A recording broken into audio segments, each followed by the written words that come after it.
तो hello students, आज हम डिस्कस करेंगे यार 24 जैन इवनिंग शिफ्ट का फिजिक्स का पेपर। ठीक है, तो फर्स्ट क्वेश्चन चालू करते हैं यार। फर्स्ट क्वेश्चन डीसी सर्किट और सेमीकंडक्टर मिला के दे दिया इन लोगों ने ये बोला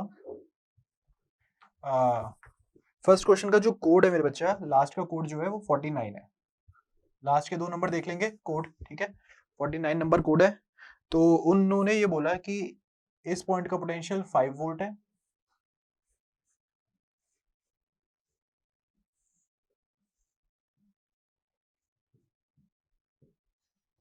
और यहाँ पे एक बल्ब है। ठीक है, यहाँ पर एक बल्ब है। तो यहाँ पर दो स्विचेस दे दिए ए और बी। यहाँ पर दो स्विचेस दे दिए ए और बी, और ये बोला है कि जब ये बल्ब ग्लो करेगा तो ये 1 हो जाएगा, जब ये बल्ब ग्लो नहीं करेगा तो ये 0 हो जाएगा। एक तरीके से समझ में आ गया। तो ये डीसी सर्किट भी मिला के और थोड़ा सेमीकंडक्टर भी है। तो हमसे पूछा गया है कि जो ये लॉजिक गेट होगा, इसके जो ये लॉजिक गेट है, इन लोगों को, इन स्विच को यूज करके वो कौन से वाले गेट को रिप्रेजेंट करता है। तो बच्चा ध्यान से देखो, अगर मैं ए का, बी का और आउटपुट का ट्रूथ टेबल बनाऊं, तो ध्यान से देखिए मेरे बच्चा, ध्यान से देखो। अगर मैं ए को बंद करता हूं तो मैं ले लेता हूं इसे 1। अगर मैं ए को ओपन रखता हूं तो इसे मैं लेता हूं 0। सिमिलरली अगर मैं बी को बंद रखता हूं तो उसे ले लेता हूं 1। अगर उसे ओपन रखता हूं तो उसे ले लेता हूं 0। समझ में आ गया। तो अब ध्यान से सुनना, जब ये दोनों 0 है, इसका मतलब दोनों ओपन हो गए या नहीं हो गए। अगर ये दोनों ओपन हो गए तो सारा करंट इससे जाएगा और ये ग्लो कर जाएगा, तो आंसर हो जाएगा 1। तो 0 0 का जो हो जाएगा वो हो जाएगा 1। अगर ये 0 1 है, इसका मतलब है ए तो आपने क्या कर रखा है, ओपन, लेकिन बी को आपने क्या कर रखा है, क्लोज। ए ओपन और बी क्या है, क्लोज। बच्चा तब भी करंट इससे नहीं फ्लो करेगा। क्यों इससे करंट फ्लो नहीं करेगा भैया? इससे इसलिए नहीं फ्लो करेगा क्योंकि ये ओपन है सर्किट यहाँ से, तो सारा करंट यहाँ से फ्लो करेगा, तब भी ग्लो करेगा, तो आंसर होगा 1। 1 0 का भी सिमिलर रहेगा 1, कि अगर आपने इसको क्लोज कर दिया, इसको ओपन कर दिया, तो आंसर यहाँ से करंट कोई फ्लो नहीं करेगा। क्यों? क्योंकि ओपन है तो सारा का सारा करंट यहाँ से फ्लो करेगा। लेकिन सर अगर आपने इसे 1 और 1 कर दिया, अगर आपने दोनों को बंद कर दिया, तो मेरे बच्चा ध्यान से सुनना कि ये बल्ब जो हो जाता है ये शॉर्ट सर्किट हो जाएगा। ये कंडक्टिंग वायर लग गई है इसके अक्रॉस, तो ये कंडक्टिंग वायर लग गई है उसके अक्रॉस, तो सारा का सारा करंट इससे जाएगा, इससे कोई करंट नहीं जाएगा, तो इसका आंसर हो जाएगा 0। हमारा ट्रुथ टेबल है 0 0 1 0 1 1 1 0 1 और 1 1 0। समझ में आ गया। तो इसका जो आंसर होता है मेरे बच्चे, इसका आंसर होगा आपका नैंड गेट। ये आंसर हो जाएगा आपका नैंड गेट। तो आंसर जो हो जाएगा वो ऑप्शन 1 हो जाएगा। भैया नैंड गेट हमारा आंसर था। समझ में आ गया? क्लियर है, कोई डिफिकल्टी की बात नहीं है। सेकंड क्वेश्चन देखते हैं। तो हमारा जो क्वेश्चन कोड है, जो बच्चा हमारा क्वेश्चन कोड है इस केस में वो है 41। जो हमारा क्वेश्चन कोड है वो है 41। इसमें हमें दो सेमी सर्कुलर रिंग्स दे रखी हैं। दोनों का जो चार्ज पर यूनिट लेंथ दे रखा है वो प्लस लैम्डा और प्लस लैम्डा दे रखा है। एक का रेडियस r1 है और एक का रेडियस जो है वो r2 है। एक का रेडियस r1 है और एक का रेडियस r2 है। हमें हमें इलेक्ट्रिक पोटेंशियल बताना है at the centre of the two concentric rings है। समझ में आ गया। तो इसमें जो चार्ज होगा Q1 वो कितना होगा, वो होगा लैम्डा इंटू पाई r1। इसमें जो चार्ज होगा Q2 वो कितना होगा, वो होगा lambda into pi r2। Charge कैसे निकलता है? चार्ज निकलता है charge per unit length into length. तो जो लेंथ होगी वो सेमी सर्कुलर रिंग का सर्कमफ्रेंस होगा, that would B pi r1 और पाई r2। तो अगर ध्यान से देखोगे, पोटेंशियल एट सेंटर जो निकलेगा वो निकलेगा के Q1 बाय r1 प्लस के Q2 बाय r2। क्यों? क्योंकि ये सारा का सारा चार्ज जो है वो r1 डिस्टेंस पर है और ये वाला सारा का सारा चार्ज r2 डिस्टेंस पर है, तो के Q2 बाय r2। तो आंसर हो जाएगा के Q1 को लैम्डा पाई r1 डालोगे डिवाइडेड बाय r1, तो ध्यान से देखना r1 कट जाएगा तो बचेगा लैम्डा पाई प्लस के। सिमिलरली इसका r2 कट जाएगा तो बचेगा के लैम्डा पाई। तो आंसर हो जाएगा 2 के लैम्डा पाई। के जो होता है वो होता है इलेक्ट्रोस्टैटिक्स में 1/4 पाई एप्सिलॉन नॉट लैम्डा पाई। तो देखोगे पाई पाई कट गया, ये 2 कट गया, तो आंसर आएगा lambda by 2 epsilon not. Answer जो होगा वो होगा लैम्डा बाय 2 एप्सिलॉन नॉट। ये आंसर है 2 लैम्डा बाय 2 एप्सिलॉन नॉट। ठीक है, इजी है ये भी, इसमें भी कोई डाउट तो नहीं होना चाहिए। फिजिक्स ओवरऑल इस सेट का जो था वो बहुत इजी था यार। अगर देखा जाए, अगर थोड़ी स्पीड फास्ट होती हमारी, हाँ सॉल्विंग थोड़ी थी, अगर स्पीड फास्ट होती हमारी तो हम 2022 तो आराम से निकाल सकते थे यार। थर्ड क्वेश्चन जो है उसका कोड ले रहा हूं मैं 45 वाला। 45 कोड नंबर। तो 45 कोड नंबर में ये कह रहा है कि एक ईएम वेव का क्वेश्चन है कि एक ईएम वेव जा रही है वैक्यूम में, जो ईएम वेव जा रही है उसका जो इलेक्ट्रिक फील्ड का वेक्टर है वो है ई नॉट साइन के जेड माइनस ओमेगा टी, और जो मैग्नेटिक फील्ड का वेक्टर है वो y में दे रखा है, वो है बी नॉट साइन के जेड माइनस ओमेगा टी। समझ में आ गया? हमसे पूछा है ई नॉट और बी नॉट का करेक्ट रिलेशन क्या होगा। तो बच्चा देखो, ई नॉट बाई बी नॉट जो होता है वो स्पीड ऑफ साउंड के बराबर होता है। ई नॉट बाई बी नॉट जो होता है वो स्पीड ऑफ साउंड के बराबर होता है, ये तो सबको पता ही है। वैक्यूम में या तो स्पीड ऑफ साउंड सी हो जाएगी, या इस स्पीड ऑफ साउंड को पता है क्या लिखते हैं, इस स्पीड ऑफ साउंड को ओमेगा बाय के भी लिखते हैं। स्पीड ऑफ साउंड को ओमेगा बाय के भी लिखते हैं, ये सबको पता होना चाहिए। तो इधर से रिलेशन आ जाएगा B not omega is equal to E not K, खत्म।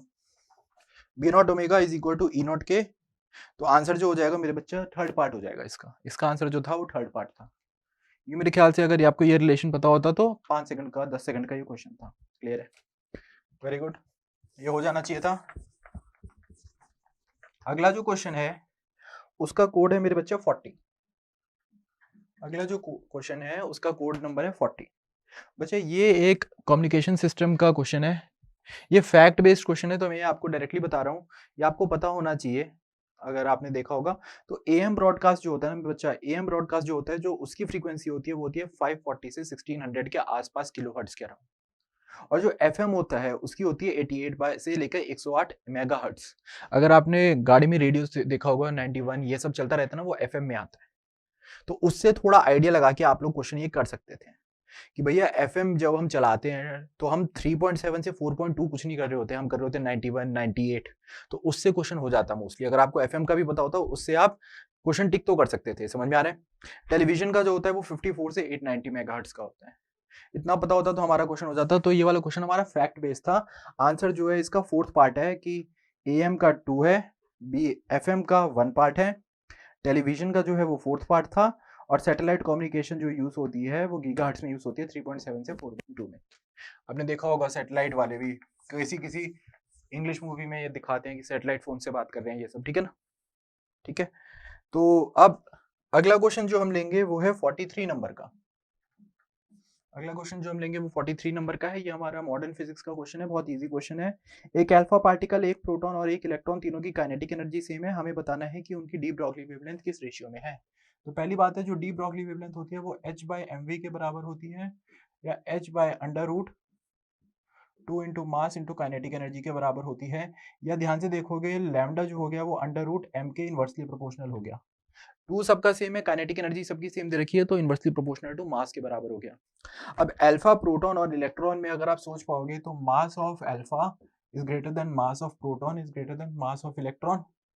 तो lambda of alpha is less than lambda of proton is less than lambda of electron, खत्म। Lambda of alpha is less than lambda of proton less than lambda of electron. तो ये option A हो जाता, first option हो जाता। मेरे ख्याल से ये वाला क्वेश्चन तो आसान था। ये क्वेश्चन भी हमारा 1 मिनट के अंदर हो जाना चाहिए था पढ़ने के बाद, ठीक है ना? Very good. तो अगला क्वेश्चन करते हैं। अगला क्वेश्चन नंबर जो हम लेंगे मेरे बच्चे वो लेंगे 46। अगला क्वेश्चन नंबर जो हम लेंगे कोड वो है 46। ये है, मैं बस लास्ट के 2 नंबर लिख रहा हूँ, बाकी सब सेम होता है कोड यार सारे क्वेश्चंस का। लास्ट के 2 नंबर से आपको आइडिया लग जाएगा, ठीक है ना?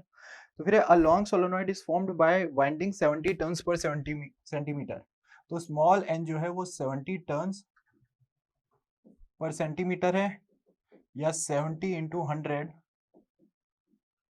टर्न्स पर मीटर हो गया। ये हमारी स्मॉल एन की वैल्यू आ गई या नहीं आ गई एक सोलेनॉइड के लिए? हमें दे रखा है कि जो इससे करंट फ्लो कर रहा है आई वो 2 एम्पियर का फ्लो कर रहा है, और हमें दे रखा है कि मैग्नेटिक फील्ड बतानी है इनसाइड द सोलेनॉइड। तो मैग्नेटिक फील्ड जो होती है वो म्यू नॉट एन आई के बराबर होती है। बात खत्म, इजी क्वेश्चन है यार, ना ही एक्सेस पे पूछे ना ही कुछ, बिल्कुल इजी है यार, अंदर तो सेम ही रहती है। तो आंसर जो हो जाएगा, म्यू नॉट की भी वैल्यू दे रखी है, वो दे रखी है 4 पाई इंटू 10 की पावर -7, एन जो हो गया वो हो गया 70 इंटू 100, और आई जो हो गया वो हो गया 2। 22/7 से 7 कट जाएगा तो हो जाएगा 88 इंटू 2 इंटू 10 की पावर -3, या 176 इंटू 10 की पावर -3, 10 की पावर -4 सॉरी, 10 की पावर -7 और 3 है, तो 10 की पावर -4 टेस्ला। तो आंसर होगा 176 इंटू 10 की पावर -4 टेस्ला, या ए पार्ट आंसर हो जाता हम लोगों का। आसान था यार ये क्वेश्चन भी, कुछ डिफिकल्ट तो नहीं था ये वाला भी, मतलब अगर आपको नॉर्मल फॉर्मूला पता होता तो ये क्वेश्चन भी हो जाता। तो अब है क्वेश्चन नंबर 35, कोड है 35। ये क्वेश्चन थोड़ा अच्छा है, ये क्वेश्चन वैसे मॉड्यूल्स में है हमारे में, अगर आपने देखा होता सॉल्व किया होता तो आइडिया लग जाता। एक बॉडी है जिसका मास है 200 ग्राम, वो एक स्प्रिंग कांस्टेंट से जिसका स्प्रिंग कांस्टेंट 12.5 न्यूटन पर मीटर है, उससे टाइड है एक स्प्रिंग से, और दूसरा एंड जो है वो O पॉइंट पे फिक्स कर रखा है। अब O के अबाउट इस बॉडी को घुमाया गया है सर्कुलर पाथ में एक स्मूथ हॉरिजॉन्टल सरफेस पे। तो हमें बताना है कि एंगुलर स्पीड अगर इतनी है तो ratio of extension in the spring to its natural length. तो ध्यान से देखिए, अगर ये पॉइंट O है, यहाँ पे उसे फिक्स कर रखा है, और यहाँ पे एक मास लगा रखा है m का, और मैं कहता हूँ कि इसकी लेंथ अभी L0 है, अब ये कुछ नहीं कर रहा, समझ में आ गया। जब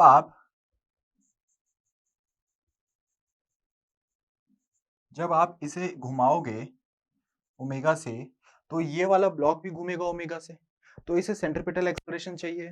तो हॉरिजॉन्टल सरफेस है तो फ्रिक्शन तो दे नहीं सकता, तो आपको समझ में आना चाहिए कि यही वाली स्प्रिंग होगी जो देगी। अब इसकी स्प्रिंग की जो लेंथ हो गई होगी, मान लीजिए L0 प्लस एक्स हो चुकी है, समझ में आ गया, L0 प्लस एक्स हो चुकी है, और हमें ओमेगा जो दे रखा है क्वेश्चन में, ओमेगा दे रखा है हमें 5 रेडियन पर सेकेंड, 5 रेडियन पर सेकेंड। तो अगर ध्यान से देखोगे तो जो अब फोर्स लग रही है that is equal to m omega square into R. अब F कितनी होगी, F होगी k into x is equal to m omega square. R कितना होगा, R हो जाएगा L0 प्लस एक्स, क्योंकि अब जिस रेडियस में घूम रहा है वो L0 के रेडियस में नहीं घूम रहा, वो L0 प्लस एक्स के रेडियस में घूम रहा होगा। वो खिंच गया होगा, सेंट्रीफ्यूगल फोर्स की वजह से बाहर गया होगा, और जिसकी वजह से अब इतनी फोर्स लग रही होगी। तो अब k कितना दे रखा है हमें, k दे रखा है 12.5 इंटू एक्स, m कितना दे रखा है 0.2, ये हो गया 25, ये हो गया L0 प्लस एक्स, तो ये हो गया 2, ये हो गया x is equal to 0.4 L0 plus 0.4 x, ये हो गया 0.6 x is equal to 0.4 L0। हमसे पूछा गया है ratio of extension in the spring to its natural length, तो x बाय L0 जो हो जाएगा वो हो जाएगा 2:3। इसका मतलब है इसकी लेंथ अगर L0 थी और इसके अंदर एक्सटेंशन जो आई है वो x की आई है, तो x बाय L0 जो हो गया वो 2:3 का हो गया है। समझ में आ गया, इजी क्वेश्चन था, थोड़ी सॉल्विंग थी लेकिन हो जाता, इतना भी डिफिकल्ट नहीं था, ठीक है ना यार। तो अगर ये हो गया मेरे बच्चों,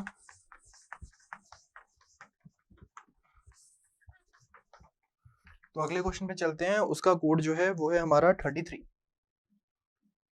अगला कोड जो है वो है हमारा 33। हमें ये दे रखा है कि एक आइसोथर्मल चेंज के लिए प्रेशर और volume of the gas can be represented for 3 different temperatures. 3 अलग अलग टेम्परेचर्स के लिए हमें पीवी ग्राफ बनाना है फॉर एन आइसोथर्मल। पहली बात है रेक्टेंगुलर हाइपरबोला होगा तो ऐसे ही, पहली बात रेक्टेंगुलर हाइपरबोला होगा तो ऐसे ही, समझ में आ गया। तो अगर मैं कंपेयर करना चाहता हूं तो मैं एक सेम क्लोज सिस्टम के लिए कंपेयर करूंगा जिसमें n कांस्टेंट है, तीनों में n सेम है। तो अगर n सेम है तो ध्यान से सुनना, PV is equal to nRT ले लो। अगर मैं कंपेयर कर रहा हूं तीनों का n सेम है, और अगर मैं प्रेशर भी सेम कर दूं, तो इतना समझ में आ रहा है जिसकी वॉल्यूम ज्यादा उसका टेम्परेचर भी ज्यादा, क्योंकि PV is equal to nRT है, तो प्रेशर तो सेम कर दिया मैंने तीनों का, तो अगर वॉल्यूम ज्यादा होगी तो हमारा टेम्परेचर भी सेम होगा, क्योंकि n और r तो कांस्टेंट है। तो हमें दे रखा है T3 is greater then T2 is greater then T1, तो हमारा जो ग्राफ बनेगा ये T3 का होगा, ये T2 का होगा, और ये T1 का होगा।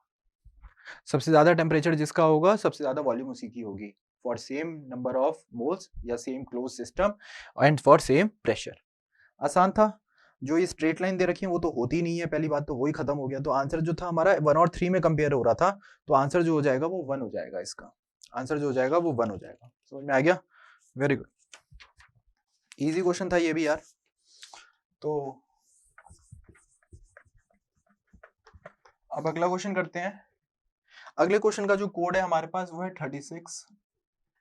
वो कह रहा है कि acceleration due to earth's gravity decreases as you go up and down from earth surface. बिल्कुल सही बात है कि सर अगर मैं अर्थ को एक कांस्टेंट डेंसिटी का गोला मानूं, तो एक्सेलरेशन ड्यू टू अर्थ जो सरफेस पे होता है उससे ऊपर जाए या कम जाए तो एक्सेलरेशन ड्यू टू ग्रेविटी कम होता है, मैक्सिमम होता है सरफेस पे, कैपिटल आर पे, तो हमें पता है।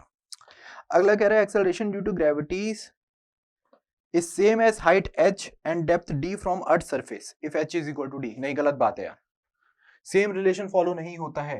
ये जरूरी नहीं है कि मैं अगर इससे d डेप्थ यहाँ आऊं और यहाँ से h जाऊं तो दोनों पे जो एक्सेलरेशन मिलेगी वो सेम मिलेगी, जरूरी नहीं है, जरूरी नहीं है। स्टेटमेंट 2 जो है वो गलत हो गया, स्टेटमेंट 2 गलत हो गया तो हमारा आंसर जो होगा वो 3 होगा, कि ये गलत है बिल्कुल। पहली बात तो ये भी नहीं दे रखा एच और डी छोटे हैं, अगर एच और डी छोटे भी होते हैं तो भी ट्वाइस का रिलेशन आता है, और जब बड़े हो जाएंगे तो बिल्कुल सेम चलेगा ही नहीं, बिल्कुल गलत बात है। समझ में आ गया, क्लियर है? तो इसका आंसर जो है वो थर्ड पार्ट है। Very good. अगला क्वेश्चन करते हैं। अगला क्वेश्चन है बच्चे, अगला क्वेश्चन नंबर है 38। ये करने की भी जरूरत नहीं है यार, ये तो डायरेक्ट फॉर्मूला है यार कि अगर एक मेटालिक रॉड एल लेंथ का रोटेट कर रहा है ओमेगा से और एक नॉर्मल मैग्नेटिक फील्ड है, तो जो उसके एंड पे जो इंड्यूस्ड ईएमएफ होगी वो किसके बराबर होगी? सबको पता ही है यार, ये तो B omega L square by 2 के बराबर होती है। तो क्लास में डिराइव कराते हैं B omega L square by 2। जो रॉड होते हैं जो स्ट्रेट जाते हैं उसमें बीवीएल की होती है, और जो घूम रहा होता है उसमें B omega L square by 2 की होती है। तो एक ही आंसर रह जाता है, फोर्थ आंसर रह जाता है, बाकी सब तो है ही नहीं, मैच करेंगे ही नहीं यार। B omega L square by 2 रह जाती है, तो बिल्कुल बेसिक फॉर्मूला आ गया यार, सबकी क्लास कॉपी में है ही, एनसीईआरटी का बेसिक फॉर्मूला है, ठीक है ना? तो ये भी एक तरीके से फैक्ट बेस्ड क्वेश्चन आ गया यार, इसकी एप्लीकेशन नहीं आई है कुछ, ठीक है? तो अब देखो क्वेश्चन नंबर 37, ये केपलर लॉ का आ गया। ये कहते हैं if the distance of the earth from the sun is distance of earth and sun, तो रेडियस ऑफ अर्थ एंड सन की जो ऑर्बिट है वो हम ले रहे हैं 1.5 इंटू 10 की पावर 6, और जो टाइम होता है अर्थ का सन के अराउंड वो होता है 1 ईयर। अब हमें दे रखा है कि एक दूसरा प्लेनेट है जिसका टाइम पीरियड, प्लेनेट और सन का जो टाइम पीरियड दे रखा है वो 2.83 ईयर्स दे रखा है, और हमें डिस्टेंस निकालना है प्लेनेट का सन से। समझ में आ गया? ये तो इजी है, केपलर लॉस हो गया। केपलर लॉ ये कहेगा कि t1 square divided by t2 square is equal to r1 cube divided by r2 cube. तो t1 हो गया 1 डिवाइडेड बाय 2.83 का square is equal to r1 जो हो जाएगा वो हो जाएगा 1.5 इंटू 10 की पावर 6 डिवाइडेड बाय r2 का क्यूब।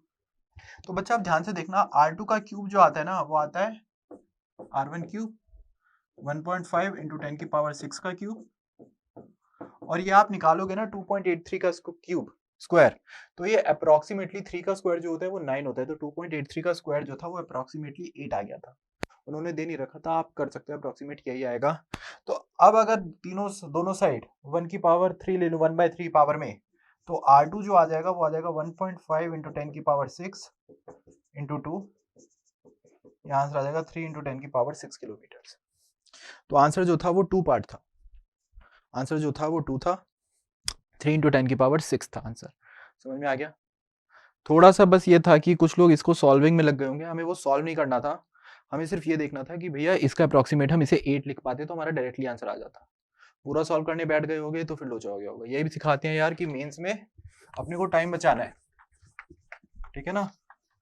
हमें टाइम बचाना है, टाइम नहीं देना, ठीक है? अगला क्वेश्चन जो है उसका कोड जो है वो 32 है। क्वेश्चन कह रहा है कि दो वेक्टर्स हैं, एक p वेक्टर है वह i vector plus 2mj vector plus mk vector, और एक वेक्टर है q वेक्टर वो है 4i vector minus 2j vector plus mk vector. हमसे बोल रखा है कि ये दोनों vectors perpendicular to each other हैं, तो वैल्यू ऑफ m बताइए। तो वेक्टर्स का इजी क्वेश्चन हो गया, ये क्वेश्चन हम लोग कर रखे हैं क्लास में कि p डॉट q जो होता है वो होता है p का मैग्नीट्यूड q का मैग्नीट्यूड इनटू cos 90 डिग्री, क्योंकि एंगल परपेंडिकुलर है तो आंसर 0 होगा। तो इसका जो वेक्टर प्रोडक्ट करेंगे p डॉट q का वो फिर क्या देगा हमें, वो स्केलर देगा, एक देगा 4 minus 4m plus M square is equal to 0। I वाला मिला दिया, जे वाला मिला दिया और के वाला मिला दिया। तो अगर ध्यान से देखोगे M square minus 4m plus 4 जो हो गया वो हो गया m माइनस 2 का whole square is equal to 0, या m की वैल्यू जो आ गई वो आ गई 2। तो m की वैल्यू जो है मेरे बच्चे वो 2 है, या इसका आंसर भी 2 है, इसका आंसर जो है वो क्या है 2 है। समझ में आ गया? Very good. अच्छा, अगला क्वेश्चन जो है उसका कोड है 39। वो क्वेश्चन क्या कह रहा है, वो ये कह रहा है a pendulum clock when taken to Mount Everest becomes fast. इसका मतलब है अगर सरफेस से माउंट एवरेस्ट तक लेके जाऊंगा तो वो फास्ट हो जाएगी, लेकिन ये गलत है। क्यों? क्योंकि टाइम पीरियड जो होता है वो होता है 2 पाई एल बाई जी का अंडर रूट। तो अगर मैंने अभी बताया कि रेडियस पे मैक्सिमम जी होता है, ऊपर जाऊंगा तो जी कम होता रहेगा। तो अगर ये जी डिक्रीज करेगा, अगर ये जी डिक्रीज करेगा तो ये टाइम पीरियड क्या करेगा, इंक्रीज करेगा। टाइम पीरियड इंक्रीज जब करता है तो इसे फास्ट नहीं बोलते, इसे बोलते हैं कि स्लो हो गई है क्लॉक। इन्होंने लिख रखा है इट बिकम्स फास्ट, ये स्लो हो गई। इसका मतलब है यहाँ से यहाँ जाना और यहाँ से यहाँ आने में आपको ज्यादा टाइम लग रहा है, तो इसे फास्ट नहीं बोलेंगे, इसे बोलेंगे स्लो हो गई। तो पहला असर्शन ही गलत हो गया, तो हमारा काम खत्म। आंसर 4 पार्ट हो जाएगा कि भैया ए इज नॉट करेक्ट, खत्म। समझ में आ गया? ये वाला क्वेश्चन भी हो गया कि जो हमारा 30, ये वाला क्वेश्चन है क्वेश्चन नंबर 39, इसका आंसर जो है वो 4th पार्ट है कि assertion is wrong, assertion is wrong. समझ में आ गया? Very good. तो अगला देखते हैं।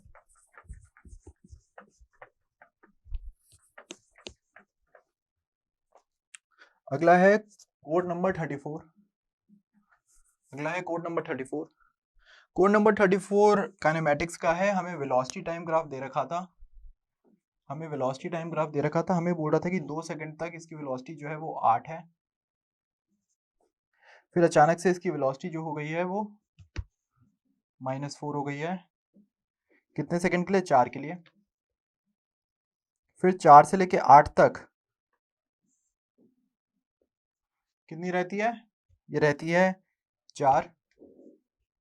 फिर 8 से लेके 10 तक ही रहती है -4।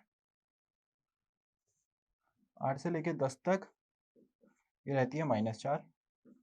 ये वेलोसिटी टाइम ग्राफ है। थोड़ा सा मैंने ज्यादा ले लिया। 8 से लेके 10 तक ये रहती है -4। समझ में आ गया? ये हमारा वेलोसिटी टाइम ग्राफ है। तो अब ध्यान से देखो यार, हमें बताना था कि ratio of displacement to the distance travelled by the body in 0 से 10 सेकेंड्स। तो ठीक है यार, ऊपर वाले एरिया को मैं पॉजिटिव लेता हूँ और नीचे वाले एरिया को मैं नेगेटिव लेता हूँ। तो मैं पहले लिख लेता हूँ एरिया अबव टाइम एक्सिस जो होगा तो ये वाला हो गया, वो हो गया 16। 8 इंटू 2 प्लस 4 इंटू 4 जो हो गया वो हो गया 16। ये आंसर हो गया 32 मीटर। और एरिया बिलो टाइम एक्सिस जो होता है वो हो जाएगा ये वाला एरिया और ये वाला एरिया।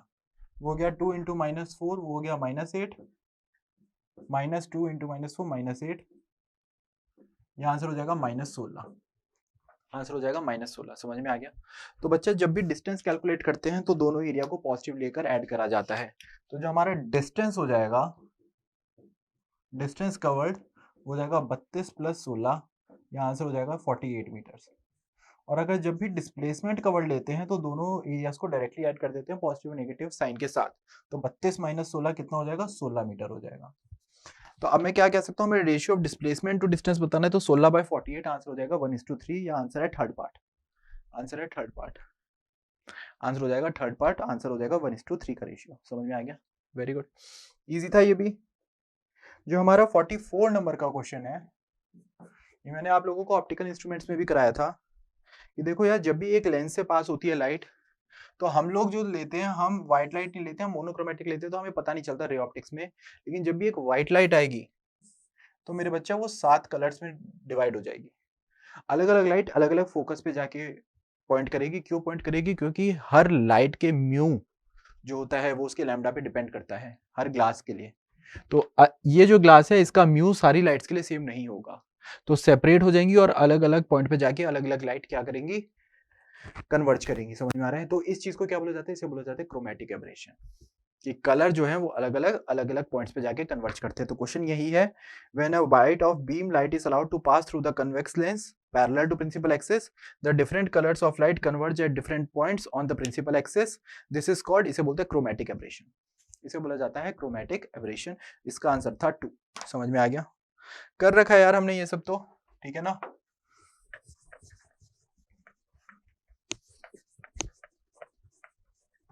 डिफिकल्ट तो नहीं है यार। ऑप्टिकल इंस्ट्रूमेंट्स की आपने क्लास अटेंड करी होती तो आपको पता चल जाता कि यही था, ठीक है ना। फिर अगला हम क्वेश्चन कर रहे हैं, क्वेश्चन नंबर 42।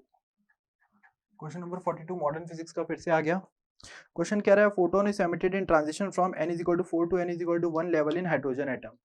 तो एक हाइड्रोजन का एटम चल रहा है और उसमें जो एनर्जी वो n इज इक्वल टू 4 से एक इलेक्ट्रॉन कहाँ पे कूदा है, n इज इक्वल टू 1 पे।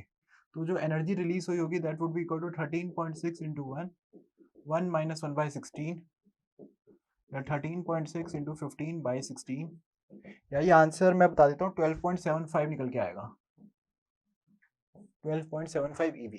समझ में आ गया। हमसे पूछा गया है कि अगर ये जो एनर्जी रिलीज हुई है this is release in the form of a photon, वो तो पता ही होता है। तो हमसे पूछा गया है उस फोटोन की वेवलेंथ कितनी है।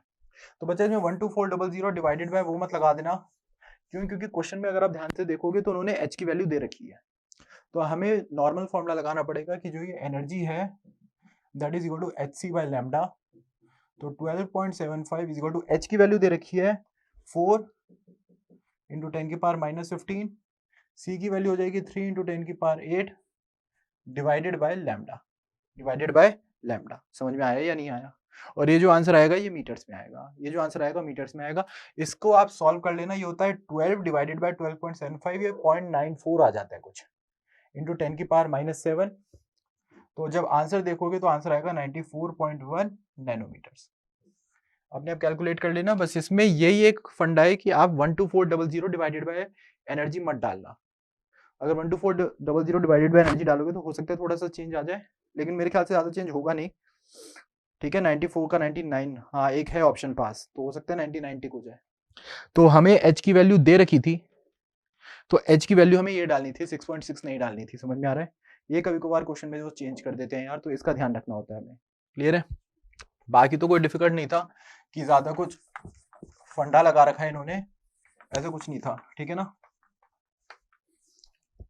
तो अगला क्वेश्चन जो है वो हमारा जा रहा है question number 31, code number 31। Code number 31 ये कह रहा है कि frequency of an oscillating liquid drop में डिपेंड अपॉन रेडियस। तो फ्रीक्वेंसी जो है वो होगा t की पावर -1 होगा 1 बाय टाइम। ये यूनिट्स एंड डायमेंशंस का क्वेश्चन है, हमें बस ये बताना है ABC की वैल्यू। ठीक है ना। वो डिपेंड करता है उसके रेडियस पे। तो रेडियस जो होता है वो होता है l की पावर 1। और किस पे डिपेंड करता है, वो डिपेंड करता है डेंसिटी पे। जो डेंसिटी होता है वो होता है ml की पावर -3। ml की पावर -3 ही होता है यार, क्यों, ये भी 1 लिख लो, kg पर मीटर क्यूब। और तीसरी चीज किस पे है, सरफेस टेंशन पे। तो सरफेस टेंशन किससे दिखा रखा है, सरफेस टेंशन दिखा रखा है S से। और सरफेस टेंशन जो होता है वो होता है force per unit length. Force को क्या लिखते हैं, फोर्स को लिखते हैं मास इंटू एक्सेलरेशन। मास हो गया kg इंटू एक्सेलरेशन मीटर पर second square divide by metre. तो मीटर मीटर कट गया तो बचेगा t की पावर -2, बचेगा t की पावर -2, m1 t की पावर -2।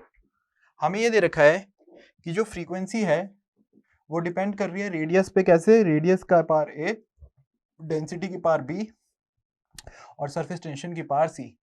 हमें ABC की वैल्यू निकालनी है। तो डायमेंशनली भी सेटिस्फाई होना चाहिए, l की पावर 1 a, m की पावर b, l की पावर -3b, m की पावर c और t की पावर -2c। अब यहाँ देखो ध्यान से, अगर ध्यान से देखोगे तो दोनों साइड t की वैल्यू सेम होनी चाहिए। तो -1 इज इक्वल टू -2c, या c जो आ गया वो आ गया हाफ। यहाँ पे m की पावर 0 है तो यहाँ भी m की पावर क्या होनी चाहिए, 0। तो मैं कह सकता हूँ b plus C should be equal to 0। तो b जो आ गया वो आ गया -हाफ। b प्लस सी m की पावर वो 0 होनी चाहिए, और l की पावर भी 0 होनी चाहिए। तो a -3b is equal to 0, या a जो आना चाहिए वो आना चाहिए 3/2, -3/2। a जो आना चाहिए वो आना चाहिए -3/2। तो a हो गया -3/2, b हो गया -1/2 और c हो गया हाफ। समझ में आ गया। तो ऑप्शन 4 था हमारा आंसर, ऑप्शन 4 था हमारा आंसर। डिफिकल्ट नहीं था यार, यूनिट्स एंड डायमेंशंस में ये हम लोग करते हैं, वैसे डिफिकल्ट भी करते हैं बहुत। ये तो बहुत इजी वाले दे दिए थे, डेंसिटी फ्रीक्वेंसी ये सब दे दिया था। समझ में आ गया, इजी था, हो जाता।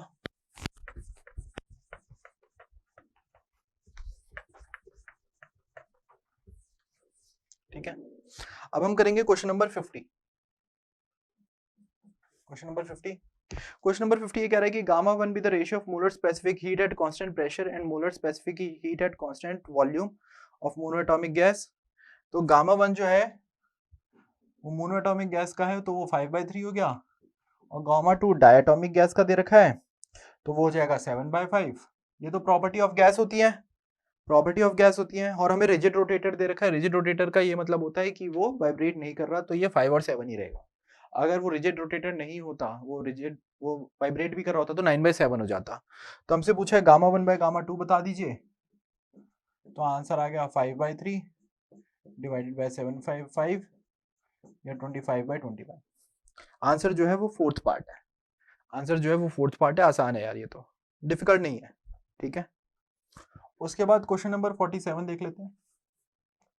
क्वेश्चन नंबर 47 ये कह रहा है कि एक सेल है जिसकी ईएमएफ 90 वोल्ट है, वो दो रजिस्टर से कनेक्टेड है 100 ओम के।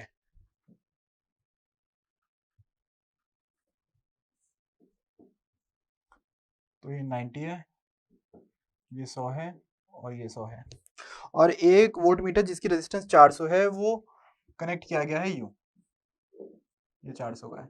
समझ में आ गया। तो हमसे पूछा गया है कि वोल्ट मीटर की रीडिंग कितनी है। तो वोल्ट मीटर की रीडिंग तो ठीक है, वोल्ट मीटर की रीडिंग वही होगी जो potential difference between points A और बी होगा।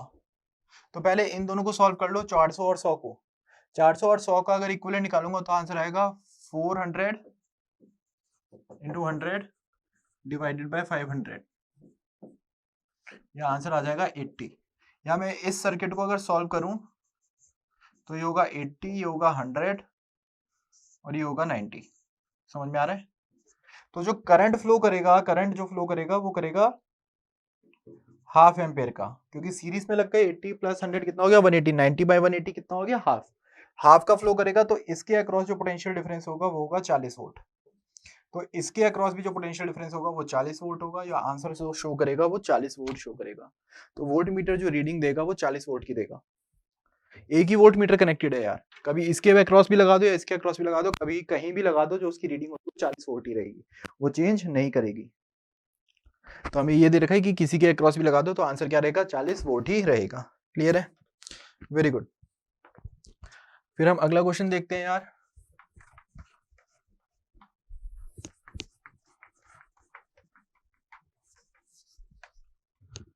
फिर है क्वेश्चन नंबर 48।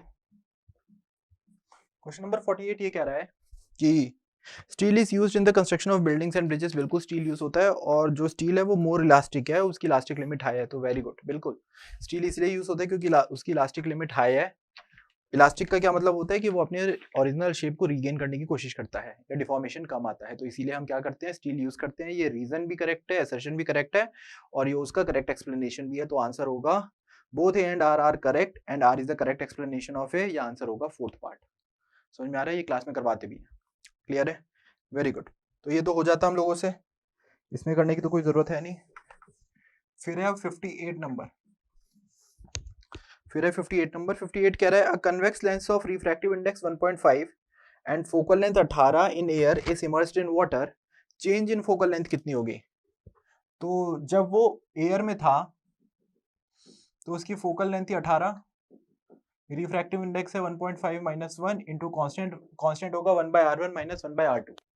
जब उसे वाटर में डाल दिया तो अब फोकल लेंथ हो गई 1/f, वो हो गया 1.5 divided by 4/3 minus 1 into constant के। समझ में आ गया, इंटू कॉन्स्टेंट के। अब जरा इन दोनों को डिवाइड करना, तो आंसर हो जाएगा f/18, ये हो जाएगा 0.5। इसको देखो, ये ऊपर चला जाएगा, ये हो जाएगा 4.5/4, 4.5/4 माइनस 1, तो हो जाएगा 4.5 माइनस 4, वो हो जाएगा 0.5 डिवाइडेड बाय 4। तो जो फोकल लेंथ निकल के आएगी वो आएगी 72 सेंटीमीटर। तो नई फोकल लेंथ जो है वो है 72 सेंटीमीटर। लेकिन बहुत ध्यान से यार, आंसर 72 मत कर देना, क्योंकि उन्होंने नई फोकल लेंथ नहीं पूछा है, उन्होंने पूछा change in focal length. Change in focal length जो हो जाएगी 72 माइनस 18, ये आंसर हो जाएगा 54। ये थोड़ा लोचा है, मेरे ख्याल से बहुत बच्चों ने गलत किया होगा, 72 टिक किया होगा, लेकिन आंसर जो है वो 54 है। क्लियर है, आंसर जो था वो क्या था 54 था। ठीक है, ये मुझे लगता है कि उन्होंने थोड़ा सा 72 ही पूछ लेते तो ज्यादा बच्चों का सही होता। ठीक है, फिर अगला क्वेश्चन देखते हैं। अगला क्वेश्चन है क्वेश्चन नंबर 57।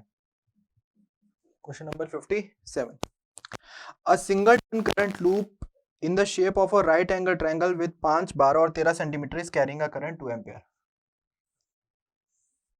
ये 5 सेंटीमीटर है, ये 12 सेंटीमीटर है और ये 13 सेंटीमीटर है। मान लीजिए करंट इसमें ऐसे फ्लो कर रहा है, एक ही लूप है। समझ में आ गया। हमें दे रखा है the loop is in a uniform magnetic field of 3/4 Tesla whose direction is parallel to the current in 13 centimeter side. तो ध्यान से देखिए, current is parallel to the current in 13 centimetre side of loop. तो इसका मतलब है जो current magnetic field है वो इस डायरेक्शन में है, मैग्नेटिक फील्ड जो है वो इस डायरेक्शन में। समझ में आ गया? 13 सेंटीमीटर साइड वाले parallel. Magnitude of magnetic force on 5 centimetre side will be, हमें बताना है कि इस वाले में कितने फोर्स लगेगी इस वाले लेंथ पे।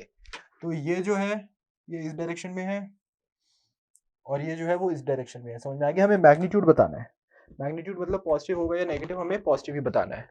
मैग्नेटिक फील्ड इस डायरेक्शन में है, मैग्नेटिक फील्ड जो है वो 3/4 टेस्ला की है।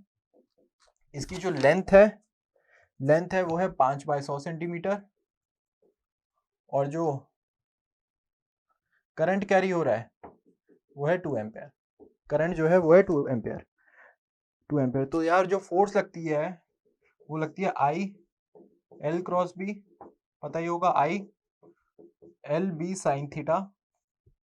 I जो है ध्यान से देखना, I जो है वो है 2, L जो है वो है 5/100 और B जो है वो है 3/4। साइन थीटा जो होगा मेरे बच्चा ध्यान से सुनना, इस वाले का थीटा लेना है। समझ में आ गया? इस वाले का थीटा लेना है। तो बच्चा ध्यान से देख लो यार, इस वाले का अगर हमें थीटा लेना होगा तो हम क्या ले सकते हैं? ध्यान से देखो, साइन थीटा और साइन पाई माइनस थीटा में क्या रिलेशन होता है ये सोच लो यार। साइन थीटा और साइन पाई माइनस थीटा में क्या रिलेशन होता है? तो अगर साइन, ये वाला ग्राफ बनाओ, समझ में आ रहा है? तो साइन थीटा अगर 30 डिग्री देखो तो हाफ होगा और साइन 150 डिग्री देखो तो भी कितना होगा? वो हाफ ही होगा या नहीं होगा यार? साइन 150 डिग्री देखोगे वो भी कितना ही होगा? हाफ ही होगा। समझ में आ रहा है? तो साइन पाई माइनस थीटा निकाल देते, कोई फर्क तो नहीं पड़ेगा। तो ध्यान से देखना, अगर ये पाई माइनस थीटा है या मैं कह सकता हूँ, ध्यान से देखो, ये वाला एंगल क्या है? थीटा है। अगर ये वाला एंगल थीटा निकाल दो तो भी सेम होगा, अगर ये वाला एंगल निकाल दो या मैं बोल दूं ये वाला एंगल साइन थीटा निकाल दो तो भी सेम होगा, क्योंकि ये लाइन और ये लाइन पैरेलल है, ये ट्रांसवर्सल की तरह है। तो ये जो साइन थीटा होगा मेरे बच्चा ये आएगा 12/13। ये आंसर आएगा 12/13। ये आंसर आएगा 12/13। तो ध्यान से देखना,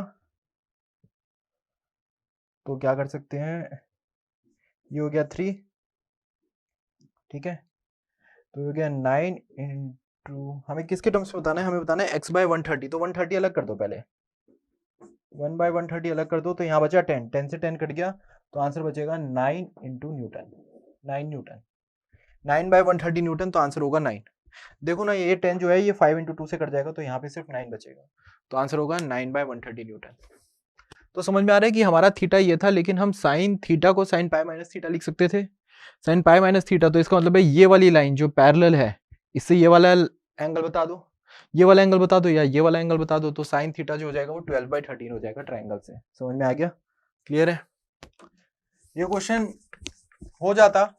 पहली बात तो है कि मैग्नीट्यूड पूछा था तो तुम लोगों का नेगेटिव तो नहीं आता, अगर एंगल गलत भी ले लेते तो पॉजिटिव ही आना चाहिए था, ठीक है ना यार। अगला क्वेश्चन है क्वेश्चन नंबर 51। अगला क्वेश्चन है क्वेश्चन नंबर 51। ये क्या कहता है? ये कहता है, ध्यान से देखो, एक मास m अटैच है स्प्रिंग से तो उसका टाइम पीरियड है 1 सेकेंड। अगर मास को इंक्रीज कर दिया जाए 3 kg से तो उसका ऑसिलेशन इंक्रीज कर जाता है 1 सेकेंड से। तो जो टाइम पीरियड होता है मेरे बच्चा वो 2π m/k का अंडर रूट होता है नॉर्मली। तो 1 सेकेंड जो हो गया वो हो गया कुछ भी कांस्टेंट इंटू m का अंडर रूट, फिर टाइम पीरियड 1 से बढ़ जाता है जब मैं मास को 3 kg से बढ़ा देता हूँ। बात खत्म, 2 इक्वेशन बन गई। 2π/√k को कांस्टेंट ले लिया है क्योंकि वो तो सेम है, स्प्रिंग चेंज नहीं हो रही, 2π चेंज नहीं हो रहा। तो टाइम पीरियड 1 सेकंड था जब मास m था और टाइम पीरियड 2 सेकंड हो गया जब मास को m+3 से कर दिया। दोनों का रेशियो ले लो तो 2 जो बचा वो बचा m+3/m का अंडर रूट, या m+3 is equal to 4m, या 3m इज इक्वल टू 3, या m is equal to 1 kg। मैं कह सकता हूँ कि स्टार्टिंग में जो मास था वो कितने का था? 1 kg का था। स्टार्टिंग में जो मास था वो कितने का था? 1 kg का था। समझ में आ रहा है? डाउट नहीं होना चाहिए, इजी है, ठीक है, डाउट नहीं होना चाहिए, इजी है, बिल्कुल समझ में आ गया। तो अब अगला क्वेश्चन देखते हैं।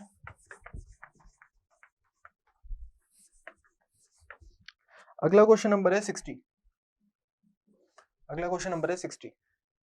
ये कह रहा है एनर्जी रिलीज पर फिशन ऑफ न्यूक्लियस। एक X240 करके एक न्यूक्लियस है, उससे जब फिशन होता है तो एनर्जी जो रिलीज होती है वो निकलती है 200 MeV।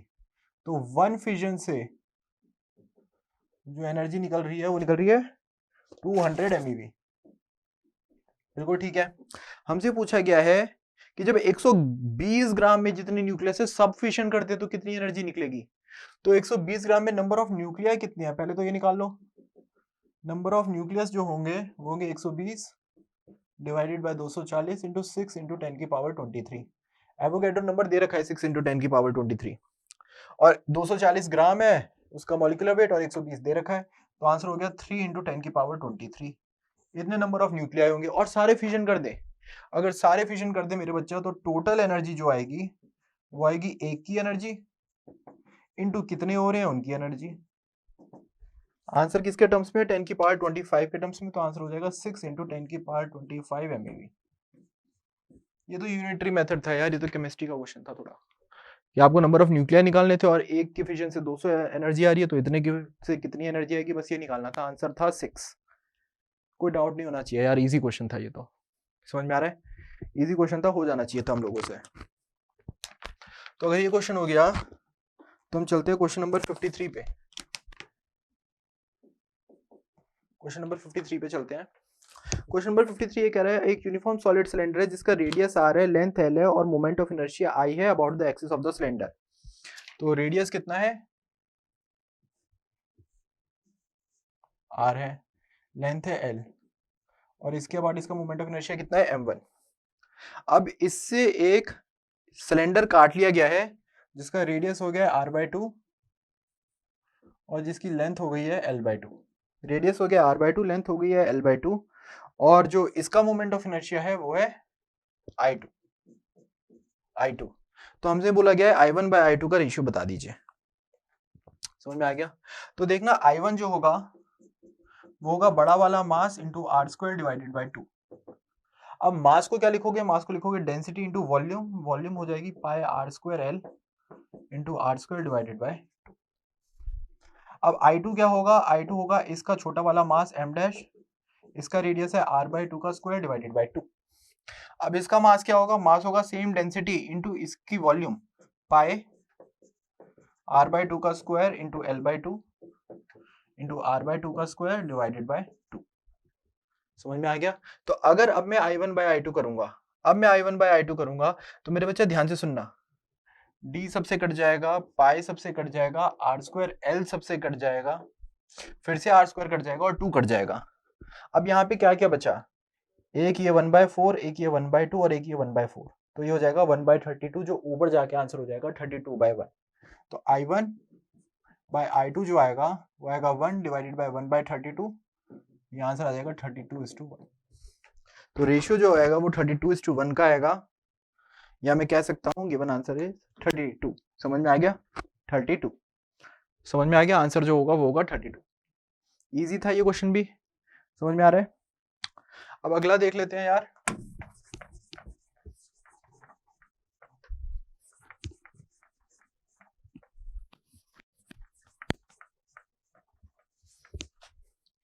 अगला क्वेश्चन है क्वेश्चन नंबर 54।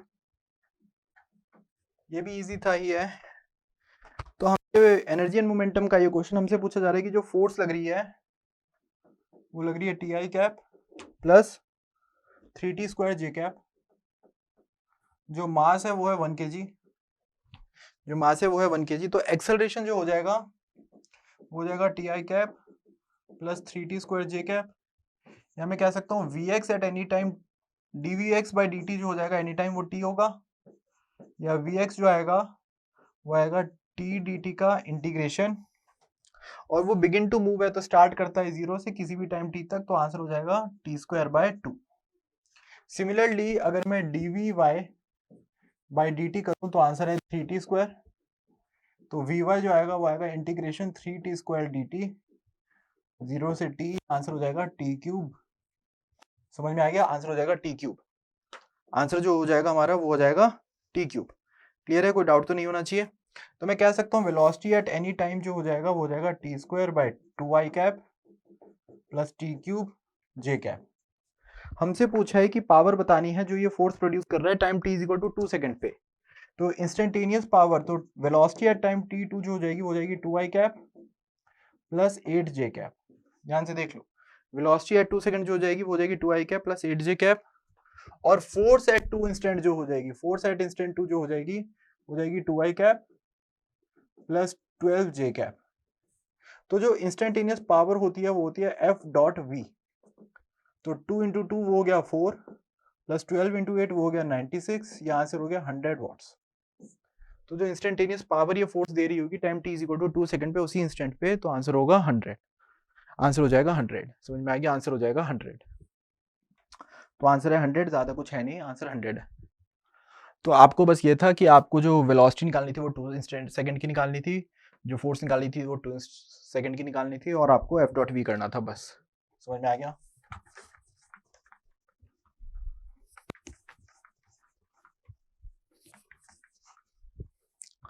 अगला क्वेश्चन है डीसी सर्किट का है। इसमें ये पूछा है कि एक कॉपर वायर है, उसकी लेंथ को 20% से बढ़ा दिया गया है, और ये क्वेश्चन है क्वेश्चन नंबर 56। मान लीजिए कि जो इसकी लेंथ थी वो थी L और एरिया था A। तो अगर इसकी लेंथ को कितने से बढ़ा दिया, 20% से, तो इसकी लेंथ अगर 1.2 L हो जाएगी तो इसका एरिया बाय 1.2 हो जाएगा। क्यों? क्योंकि वॉल्यूम कांस्टेंट रहनी चाहिए। तो अगर ध्यान से देखोगे जो इनिशियल रेजिस्टेंस थी वो थी रो एल बाय ए, तो जो न्यू रेजिस्टेंस हो जाएगी वो हो जाएगी 1.44 रो एल बाय ए। यहाँ मैं कह सकता हूँ 1.44 इनिशियल रेजिस्टेंस। तो चेंज इन रेजिस्टेंस जो आएगा वो आएगा 0.44 इंटू पुरानी रेजिस्टेंस, या delta R by R into 100 जो आएगा वो आएगा 44%। तो परसेंटेज इंक्रीज इन रेजिस्टेंस जो होगी वो होगी 44%। कोई भी इसमें डिफरेंशिएशन वाला फॉर्मूला मत लगाना, क्योंकि डिफरेंशिएशन बहुत छोटे चेंज के लिए होती है, ये 20% का चेंज है, 20% के चेंज में नहीं लग पाती है। समझ में आ रहा है? क्लियर है? तो आंसर जो होगा वो 44% होगा। क्लियर है सबके लिए? चलो वेरी गुड। अब लिक्विड्स का एक क्वेश्चन देखते हैं, 52 नंबर का क्वेश्चन। ज्यादा कुछ आया नहीं था यार इस वाले सेट में, तो फिजिक्स में हाई स्कोरिंग सेट था यार। 52 क्वेश्चन कह रहा है एक स्फेरिकल बॉल है जिसका रेडियस है 1 mm।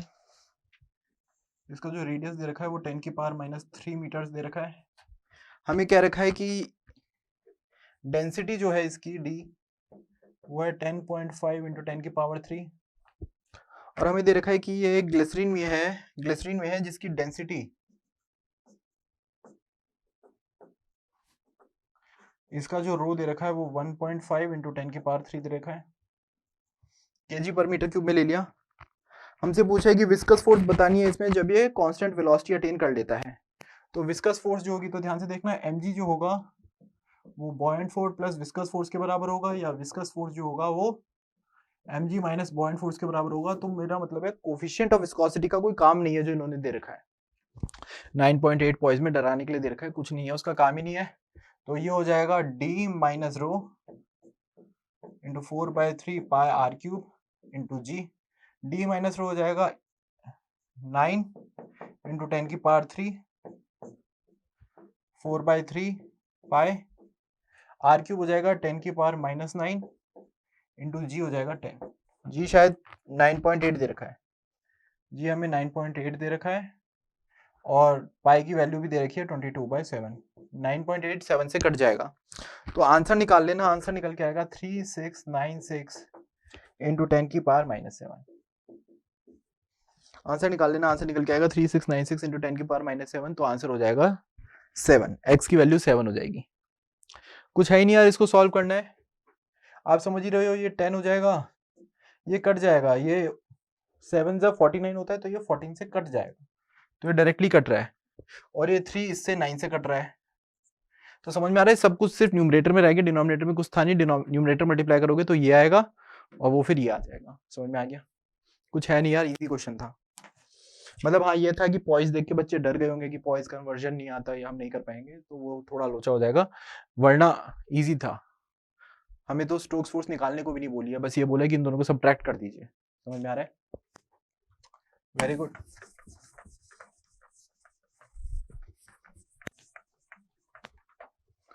अब है क्वेश्चन नंबर 59।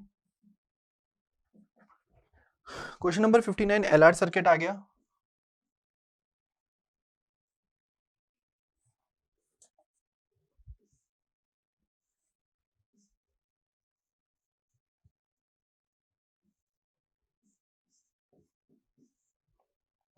बैटरी 12 वोल्ट की है, सारे रेजिस्टेंस जो हैं वो 12 के हैं, और इंडक्टर्स जो हैं वो सारे 5 मिली हेनरी के हैं। हमसे बोला गया है कि करंट थ्रू द बैटरी, जब स्विच को बहुत टाइम से बंद कर दिया, जब स्विच को बंद कर दिया बहुत टाइम बाद, तो मेरे बच्चे ये इंडक्टर इंडक्टर नहीं रहेंगे, ये एक वायर की तरह बिहेव करने लग जाएंगे। ये इंडक्टर इंडक्टर की तरह नहीं बिहेव करेंगे, वायर की तरह बिहेव करेंगे। तो सिंपल एक पैरेलल वाला सर्किट हो गया। तो जो आर इक्विवेलेंट हो गया 1/R इक्विवेलेंट, वो हो गया 3/12, या आर इक्विवेलेंट हो गया 4, और पोटेंशियल डिफरेंस ऑफ बैटरी है 12 वोल्ट। तो जो करंट निकलेगा टोटल वो निकलेगा 3 एम्पियर का। खत्म। करंट जो निकलेगा वो निकलेगा 3 एम्पियर का। अगर आप लोगों को ये पता होता कि इनफाइनाइट टाइम बाद इंडक्टर को हम हटा सकते हैं, रिप्लेस कर सकते हैं नॉर्मल कंडक्टिंग वायर से, तो हमारा काम हो जाता है यार। कुछ ज्यादा डिफिकल्ट था नहीं, समझ में आ गया, इजी था ये तो। चलो लास्ट क्वेश्चन देख लेते हैं सेट का। ऐसा कुछ नहीं था कि बिल्कुल नई चीज कुछ नया डाला इन्होंने, या पहले ऐसे क्वेश्चंस हमने नहीं करे, बिल्कुल बेसिक वाले क्वेश्चंस ही दिए इन लोगों ने। एक पैरेलल प्लेट कैपेसिटर है जिसके बीच में हवा है और उसकी कैपेसिटेंस है 15 माइक्रोफैरेड। तो A epsilon not by D जो दे रखा है वो 15 दे रखा है। हमसे बोला है कि अब इनके बीच का जो डिस्टेंस है उसे ट्वाइस कर दिया गया है, तो ए एप्सिलॉन बाई 2d। और हमें बोला गया है कि उनके बीच में एक डाइलेक्ट्रिक भर दिया गया है 3.5 का। अब जो कैपेसिटेंस होगी वो कैपेसिटेंस x/4 हो गई है, तो x की वैल्यू बतानी है। अब जो कैपेसिटेंस है वो x/4 हो गई है, तो x की वैल्यू बतानी है। तो ध्यान से देखो, A epsilon not by D ये हो गया 3.5/2 इंटू 15। इसे लिख सकते हैं 7/4 इंटू 15। ये इसे लिख सकते हैं 105/4। तो इसको और इसको इक्वेट करोगे तो x की वैल्यू जो आएगी वो 105 आ जाएगी। बस खत्म। कुछ ऐसा डिफिकल्ट तो है नहीं यार, समझ में आ रहा है, क्लियर है। तो ये वाला सेट तो हमारा स्कोरिंग था यार फिजिक्स में। ठीक है, थैंक यू।